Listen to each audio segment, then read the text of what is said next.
দাদুর বাড়িতে বেড়াতে এসে নদীর জলে স্নান করতে গিয়ে বিপত্তি। মনু নদীর জলে তলিয়ে গেলেন একে কলেজ পড়ুয়া। 24 ঘন্টা বাদে বুধবার কৈলাসহরের কামরাঙ্গাবাড়ি এলাকায় নদী থেকে তার দেহ উদ্ধার হয়। নিহত কলেজ পড়ুয়ার নাম দেবজ্যোতি ঘোষ। দাদুর বাড়িতে একটি অনুষ্ঠানে বেড়াতে এসেছিলেন ধর্মনগর ডিগ্রি কলেজের প্রথম সেমিস্টারের ছাত্র দেবজ্যোতি ঘোষ। তার বাড়ি ধর্মনগরের শিববাড়ি এলাকায়। 15 ডিসেম্বর বেড়াতে এসেছিলেন তিনি। 16 ডিসেম্বর মঙ্গলবার বিকেলে ধর্মনগর ফিরে যাওয়ার কথা ছিল তার, কিন্তু দাদুর বাড়ি থেকে আর নিজ বাড়িতে জীবন্ত অবস্থায় ফিরে যাওয়া হলো না দেবজ্যোতির। মঙ্গলবার দুপুরে পরিবারের অন্যান্য সদস্যদের সাথে মনু নদীতে স্নান করতে নামেন তিনি। সাঁতার না জানার কারণে মনু নদীর গভীর জলে তলিয়ে যান তিনি। খবর পেয়ে কৈলাসহর থানার পুলিশ, দমকল বাহিনী, সিভিল ডিফেন্স, এসডিআরএফ এবং টিএসআর বাহিনীর জওয়ানরা দেবজ্যোতির দেহ উদ্ধারের অভিযানে নামেন। মঙ্গলবার রাতেও চলে উদ্ধার কাজ, কিন্তু তার দেহ খুঁজে পাওয়া যায়নি।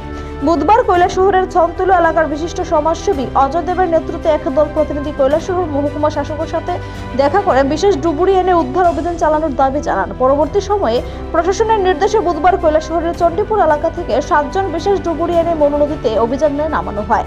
উদ্ধার অভিযানে উপস্থিত ছিলেন ডেপুটি ম্যাজিস্ট্রেট সঞ্জীব দেববর্মা। উদ্ধার অভিযানে গৌরাঙ্গনগর গ্রাম পঞ্চায়েতের 5 নম্বর ওয়ার্ডের কামরাঙ্গাবাড়ি এলাকায় মনু নদীর জল থেকে দেবজ্যোতি ঘোষের মৃতদেহ উদ্ধার করা হয়।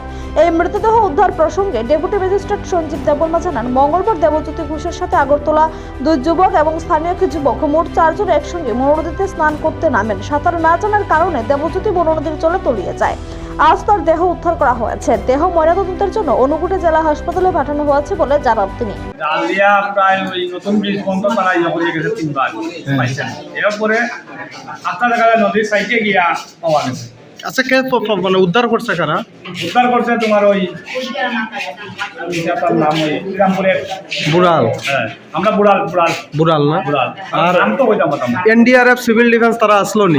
আজকে পাইছে না তারা? তারা পাইছে। আপনারা কি জাল দিয়ে নি উঠাইছে? হ্যাঁ, জাল দিয়ে। বয়স কত তার? ধরো 18-20। কোন এলাকাত হয়েছিল? এটা রানীঘাট কামরাঙ্গাবাড়ি। আচ্ছা, তো তার মানে কালকে কয়টার সময় গেছিল তোলাইয়া? অনুমানিক 12:30 মানে 24 ঘন্টার মধ্যে উদ্ধার হয়েছে। নাই তো না? আপনার নামটা? আমার অশিস।